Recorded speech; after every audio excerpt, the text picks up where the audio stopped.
Hello बच्चों, तो आज हम लोग 10 क्लास के जो मैथ है उसको नया एनसीईआरटी के जो पैटर्न है उसके अनुसार एक्सरसाइज 1.2 पढ़ने वाले हैं। तो चलिए एक एक करके क्वेश्चन को शुरू करते हैं। पहला क्वेश्चन है, हम लोग सिद्ध कीजिए कि √5 एक अपरिमेय संख्या है। ठीक है ना, बिल्कुल आसान क्वेश्चन है। चलिए सॉल्व करते हैं। सबसे पहले हम लोग जो भी क्वेश्चन है अपरिमेय सिद्ध करने के लिए आता है उसको जस्ट उल्टा मान लेते हैं। जैसे क्वेश्चन में दिया गया सिद्ध कीजिए कि √5 अपरिमेय संख्या है तो उसको परिमेय मान लेंगे। तो यहाँ पर हम लोग हल करते हैं। माना कि √5 एक परिमेय संख्या है, परिमेय संख्या है। यदि हम लोग को सिद्ध करना है अपरिमेय तो इसको हम लोग क्या मान लें, परिमेय। ठीक है ना, उल्टा मान लेना है।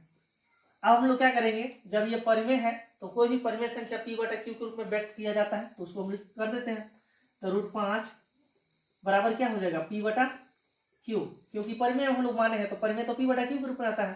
तो p और q को कुछ कंडीशन है, इसको हम लोग इधर लिख लेंगे, जहां p और q सह अभाज्य पूर्णांक है, सह अभाज्य पूर्णांक है। ठीक है ना, जहां पर जो p और q है वो क्या है, सह अभाज्य पूर्णांक है तथा q बराबर नहीं 0 है। मतलब कि जहां q है उसके स्थान पे कोई 0 नहीं होना चाहिए, ये इसका कंडीशन है। अब आप लोग सहअभाज्य को नहीं जानते होंगे तो ये चीज इसको क्लियर कर देते हैं आप लोग के।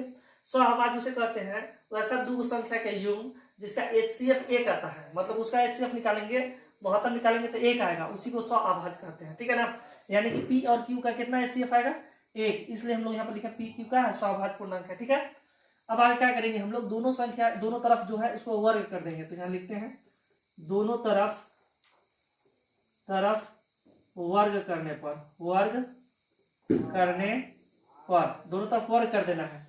तो √5 के वर्ग कर देते हैं इस साइड, और इस साइड p/q के पूरा के वर्ग कर देते हैं। स्क्वायर से रूट खत्म हो जाएगा, 5 बच जाएगा, और यहाँ पर p²/q² बचेगा। अब देखिएगा कि जो p² है और q² इधर साइड में जो है, ये लोग आपस में किस रूप में है, बाटा के रूप में जुड़े हैं। तो q² जब बाटा में तो यहाँ क्या हो जाएगा, गुना में। तो यहाँ हम लोग लिख देंगे 5q² बराबर p²। ठीक है, अब ध्यान दीजिएगा 5 इधर साइड में किस चीज के रूप में है, गुना के रूप में, इधर साइड क्या हो जाएगा, भाग के रूप में, यानी q² बराबर क्या बच जाएगा, p²/5। अब देखिए p²/5 है, यानी कि p² जो है 5 से क्या हो रहा है, विभाजित हो रहा है। क्या हो रहा है, विभाजित हो रहा है। तो जब p² 5 से विभाजित हो रहा है, यानी 5 से कटेगा, तो p जो है ना सिर्फ p बिना स्क्वायर के वो भी संख्या कटेगा। जैसे समझिएगा हमारे पास मान लीजिए 4 की स्क्वायर है और ये जो है 2 से कट रहा है। क्या से कट रहा है, ये पूरा जो है ये 2 से कट रहा है, यानी कि पूरा करेंगे तो कितना आएगा, 16 आएगा, और ये 2 से कट जाएगा, 2 8 16 8 बार में। तो जब 4 की स्क्वायर 2 से कट रहा है तो 4 भी 2 से कट जाएगा, 2 बार में 2 दूना का कितना होता है, 4। उसी तरह से यहाँ पर p² जब 5 से कटा है तो p भी 5 से कटेगा। ठीक है ना, इसी तरीके से हम लोग यहाँ पर लिख लेते हैं। क्या लिखेंगे, यहाँ p² 5 से विभाजित हो रहा है, विभाजित हो रहा है, 5 से विभाजित हो रहा है। जब p² 5 से विभाजित हो रहा है तो p भी 5 से विभाजित होगा। ठीक है ना, ये हम लोग देख लिए कि p² जो है 5 से कटा, इसलिए p भी 5 से कटेगा।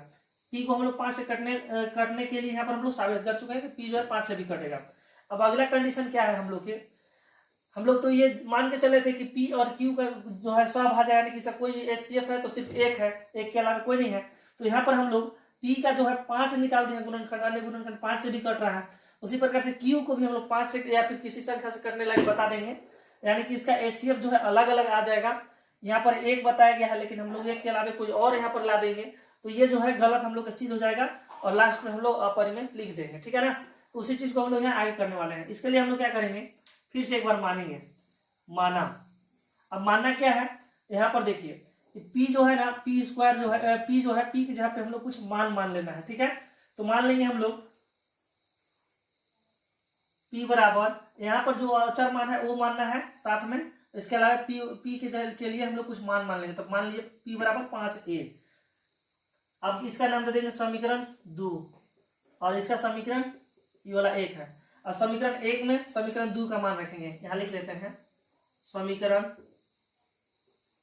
1 में समीकरण 2 को रखने पर समीकरण 2 को रख देना है 1 में। क्या है 1 में? क्यू स्क्वायर बराबर पी स्क्वायर, यानी पी स्क्वायर के हिसाब से क्या लिख सकते हैं 5 ए लिख देंगे, पूरा के क्या है स्क्वायर बटा में 5 है तो 5 लिख देंगे। अब आगे हम लोग बढ़ते हैं,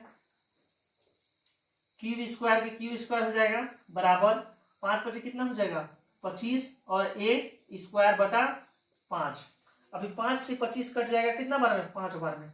इसको साफ सुथरा लिख लेते हैं इधर साइड, क्यू स्क्वायर बराबर क्या हो जाएगा 5a स्क्वायर हो जाएगा, क्यू स्क्वायर बराबर 5a स्क्वायर, 5 कट गया। ठीक है, अब आइए हम लोग इस साइड इसको लिख लेते हैं।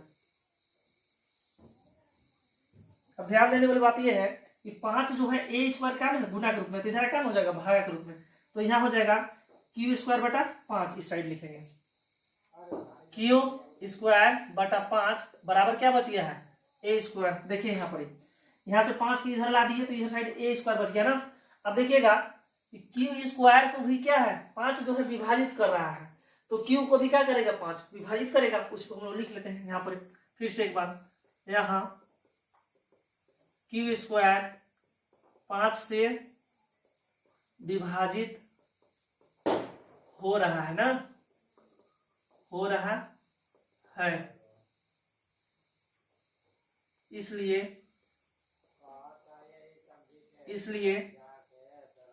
क्यू भी 5 से विभाजित होगा। ठीक है, जैसा कि यहाँ पर देखिए पी स्क्वायर 5 से विभाजित हुआ था तो पी भी 5 से विभाजित हुआ था, उसी तरह से क्यू स्क्वायर 5 से विभाजित हो रहा है तो क्यू भी 5 से विभाजित होगा। यहाँ तक हम लोग कोई दिक्कत नहीं। अब इस समझने वाली बात यह है कि हम लोग पढ़े थे, माने थे जब तक कि P और Q जो है सहअभाज्य है, यानी कि सहअभाज्य मतलब इसका HCF कितना होना चाहिए, इसका HCF जो है 1 होता है, कितना 1 होता है। लेकिन अब देखिए ये दोनों जो है 5 के पढ़ने में कट रहा है, तो दोनों को 5 के पढ़ने में कट रहा है तो HCF इसका 5 में हो जाएगा। तो हम लोग को जो कल्पना है ये क्या प्रतीत हो रहा है, गलत प्रतीत हो रहा है। हम लोग जो माने थे ये क्या हो रहा है, गलत साबित हो रहा है। तो यहाँ पर लिख लेंगे लेकिन यह हमारे कल्पना के विरोधाभास प्रतीत हो रहा है।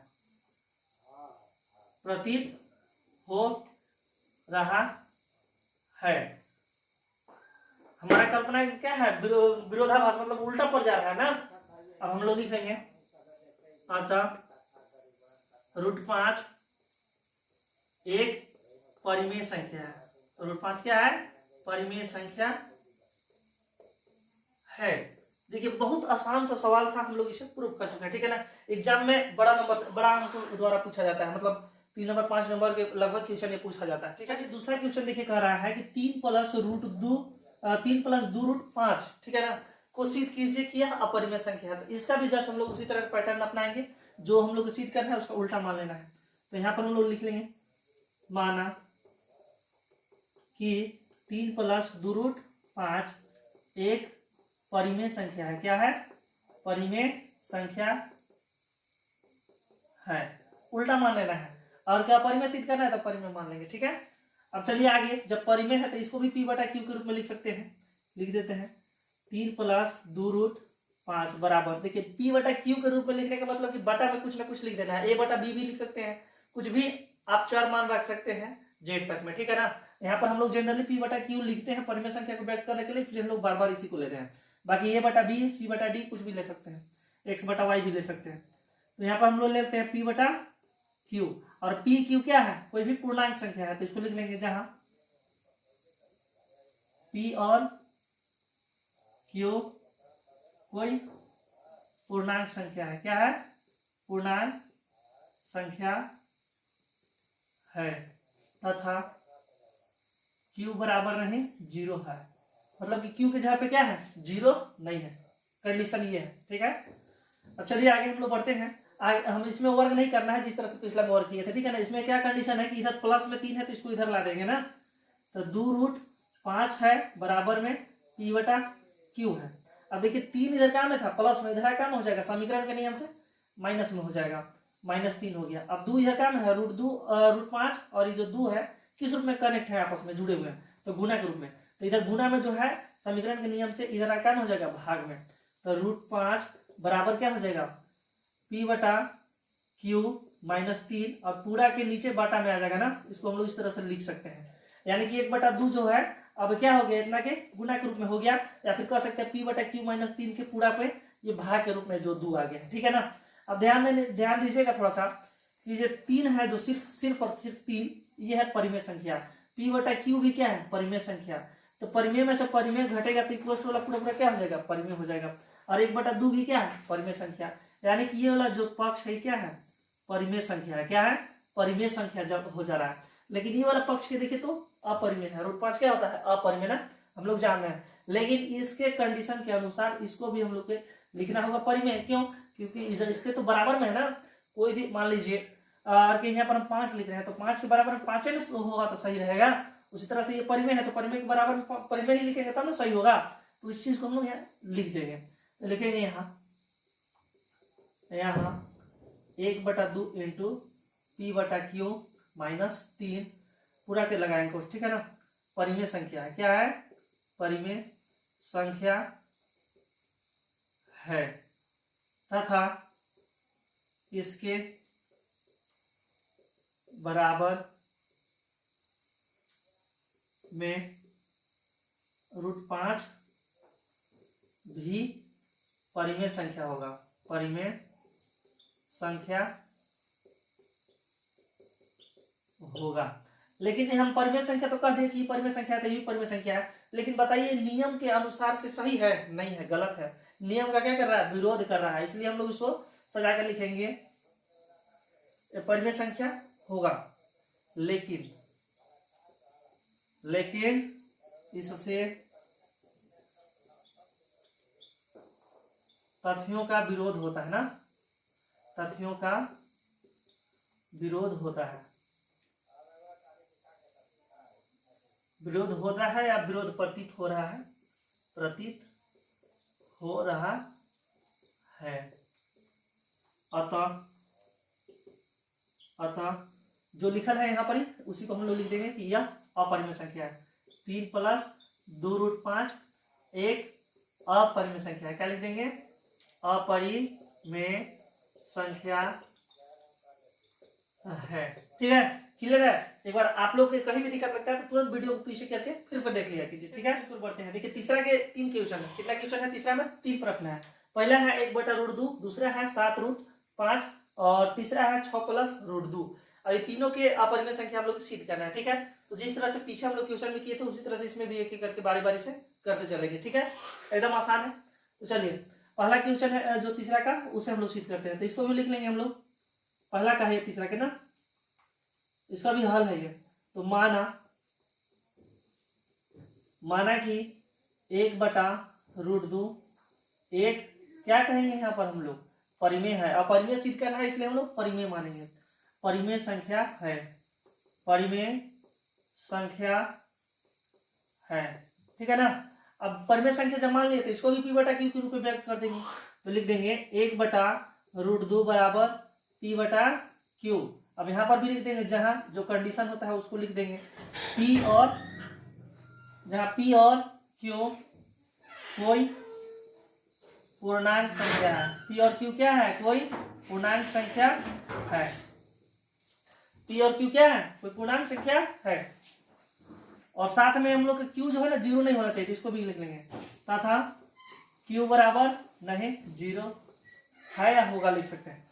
ये कंडीशन को हम लोग लिखना जरूरी है, ठीक है ना, क्योंकि इस कंडीशन में नहीं रहेगा तो ये हम लोग फॉलो नहीं कर पाएंगे, इसको सिद्ध नहीं कर पाएंगे। अब जब ये हम लोग इसको लिख लिए, अब क्या करेंगे, पक्षांतर कर देंगे, क्या कर देंगे, पक्षांतर कर देंगे। √2 को अकेले एक तरफ हम लोग ला देना है और बाकी सबके एक तरफ अकेले ला देना है। तो √2 यहाँ पर क्या चीज में है, 1 के भाग में, देखिए क्या हो जाएगा, P के गुना में। तो यहाँ पर बच जाएगा 1 और बराबर हो जाएगा, यहाँ पर क्या हो जाएगा √2p/q। अब ध्यान दीजिएगा √2 इधर साइड में क्या में है, ये दोनों के, ये दोनों जो है इसके क्या चीज में है, यहाँ √2 इस साइड में, ये है गुना में, क्या चीज में, गुना में। और जो भी चीज इधर साइड गुना में है तो इधर साइड आगे क्या हो जाएगा, भाग में हो जाएगा। तो 1 लिख देंगे और 1 भाग कितना हो जाएगा, चलिए इस तरह से हम लोग लिख लिए। अब इसके बाद हम लोग क्या करना है कि इसको हम लोग तीसरा तीसरी गुना कर देंगे, तीसरा तीसरी, ठीक है ना।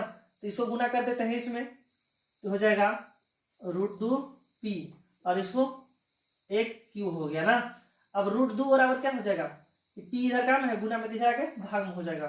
तो √2 बराबर क्या हो गया, q/p, q/ क्या हो गया, p इधर गुना में था, इधर आकर काम हो गया भाग में।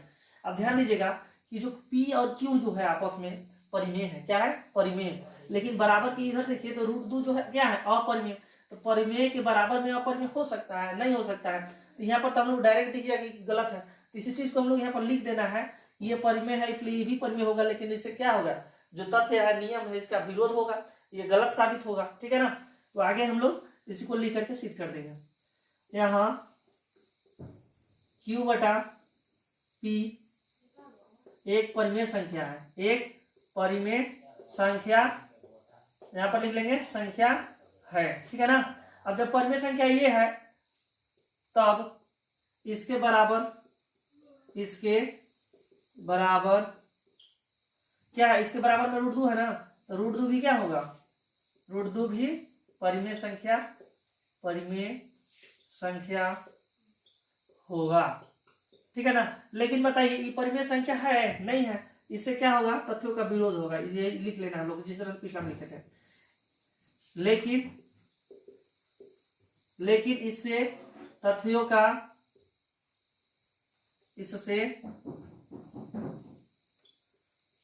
का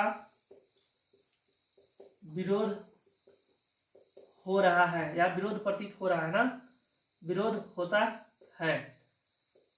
अब यहां लिख लेंगे फिर से, अतः √1/√2 है ना, 1/√2 एक अपरिमेय संख्या है, क्या है, अपरिमेय संख्या है, ठीक है ना। इस तरह से हम लोग तीसरा का पहला क्वेश्चन सॉल्व कर लिए। चलिए अब आगे हम लोग तीसरा का दूसरा क्वेश्चन, डबल है तीसरा का दूसरा ना, तो लिख लेंगे, माना हल है ना, माना कि 7√5 एक परिमेय संख्या है, परिमेय संख्या है। अब परिमेय संख्या जब मान लेते इसको भी p/q के रूप में व्यक्त कर देंगे। तो लिख लेते हैं 7√5 बराबर p/q। इधर जो कंडीशन होता है वही लिख देना है, ठीक है ना। इस बार हम नहीं लिख रहे हैं, आप लोग लिख लीजिएगा। क्या करेंगे कि अब इधर 7 जो है किस चीज में है, इधर साइड में √5 के गुना में, इधर साइड क्या हो जाएगा, भागा में। तो लिख लेते हैं √5 बराबर p/q और साथ में क्या है 7, इधर गुना में था तो इधर क्या में हो गया, p के भाग में, यानी कि q के गुना में हो गया। अब देखिए p/7q जो है परिमेय संख्या है, लेकिन √5 क्या है, अपरिमेय संख्या है। लेकिन जब ये परिमेय है तो परिमेय के बराबर परिमेय ना होगा। जिस तरह से हम लोग पीछे लिखते हैं, समझते हैं, उसी तरह से यहाँ कॉन्सेप्ट लगाना है। उसी से हम लोग यहाँ पर लिख लेते हैं फिर से, यहाँ p/7q एक परिमेय संख्या है, क्या है, परिमेय संख्या है, परिमेय संख्या है। तब इसके बराबर में √5 भी परिमेय संख्या होगा, परिमेय संख्या होगा। बताइए ये परिमेय है तो एक बराबर में जो है वो भी परिमेय होगा। लेकिन आप लोग अभी तुरंत हम लोग पहला क्वेश्चन में सिद्ध किए हैं कि क्या है, √5 अपरिमेय है, तो अपरिमेय हो सकता है, परिमेय बराबर नहीं हो सकता। इससे तथ्य के जो मतलब जो नियम होता है उससे क्या हो रहा है, विरोध हो रहा है। तो हम उसी चीज को यहाँ पर लिख देंगे। लेकिन इससे तथ्यों का विरोध हो रहा है ना, हो रहा है। अतः 7√5 एक अपरिमेय संख्या है। क्या है?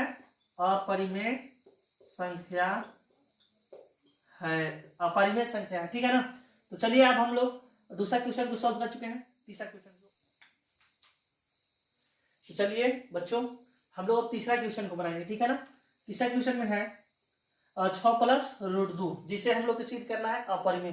तो फिर से हम लोग तीसरा क्वेश्चन को जिस तरह से हम लोग हल में लिखते हैं, माना वैसे लिख लेंगे। माना कि 6+√2 एक परिमेय संख्या है, मानना है। अपरिमेय सिद्ध करना है इसलिए हम लोग परिमेय मानेंगे ना। परिमेय संख्या है। और जब परिमेय संख्या है तो इसको भी p/q के रूप में व्यक्त कर देंगे। 6+√2 बराबर p/q। और यहाँ पर भी जो कंडीशन होता है लिख लेना है। कंडीशन आप लोग को एक बार लिखवा दिया गया है, बताया गया है। आप लोग वहां से बार बार आप लोग को नहीं लिख रहे हैं, समय ज्यादा ना हो, वीडियो लंबा ना हो, इसलिए। चलिए आगे हम लोग जब 6 इधर का में है प्लस में, तो इसको इधर भेज देंगे तो काम हो जाएगा माइनस में। तो इसको भेजते हैं हम लोग, इसलिए √2 बराबर p/q। और इधर 6 प्लस में तो काम हो गया इधर आके माइनस में। अब इधर देखिए अकेले क्या बचल है? √2। और इधर साइड p/q है और एगो 6 है। तो आप ध्यान दीजिएगा कि 6 जो है ये भी परिमेय संख्या है और ये p/q भी परिमेय संख्या है, क्योंकि हम लोग p/q को यहाँ पर हम लोग कंडीशन में दर्शाया है कि p और q क्या है? पूर्णांक है कोई, अपूर्णांक है तो बटा में पूर्णांक रहता है तो क्या होता है? परिमेय होता है। तो ये परिमेय है। तो परिमेय में से परिमेय घटाएंगे तो इधर का टोटल क्या हो गया? परिमेय। लेकिन इधर का क्या है? अपरिमेय। तो इसको भी हम लोग जिस तरह से पीछे लिखते हैं उसे लिख देंगे। यहाँ p/q-6 एक परिमेय संख्या है, परिमेय संख्या है। ठीक है ना। परिमेय संख्या है। तब इसके बराबर में √2 भी परिमेय संख्या होगा, परिमेय संख्या होगा। ठीक है ना। इसके बराबर में क्या है? √2 है, तो जब परिमेय है तो बराबर वाला परिमेय होगा। लेकिन बताइए ऐसा संभव है कि परिमेय के बराबर में अपरिमेय हो सकता है? ये तो अपरिमेय ना है, नहीं। तो इसलिए ये अपरिमेय है और ये वाला परिमेय है। तो इसलिए नियम जो है ना यहाँ पर विरोध हो जा रहा है, नियम मतलब पुष्टि नहीं हो पा रहा है। तो लिख देंगे इसके बराबर में √2 भी परिमेय संख्या होगा, लेकिन इससे क्या हो रहा है? विरोध हो रहा है। तो वही लिख देंगे, लेकिन इससे तथ्यों का विरोध हो रहा है ना, विरोध हो रहा है। अतः 6+√2 एक अपरिमेय संख्या है। क्या है? अपरिमेय संख्या है। ठीक है ना। चलिए इस तरह से हम लोग का आज एक्सरसाइज 1.2 पूरा खत्म हो गया। ठीक है। तो आप लोग इतना देर तक कीमती समय दिए हैं, उम्मीद है आप लोग जरूर सीखे होंगे और समझे होंगे। जिसको कहीं भी डाउट रहता है वीडियो को पीछे करके पुनः आपको देख लेना है। फिर भी डाउट किसी तरह के रह जाता है, किसी तरह के और सवाल है आपके, तो आप कमेंट में जरूर पूछिए, उसका रिप्लाई हम देंगे। ठीक है। तब तक के लिए थैंक्स, मिलते हैं नेक्स्ट वीडियो।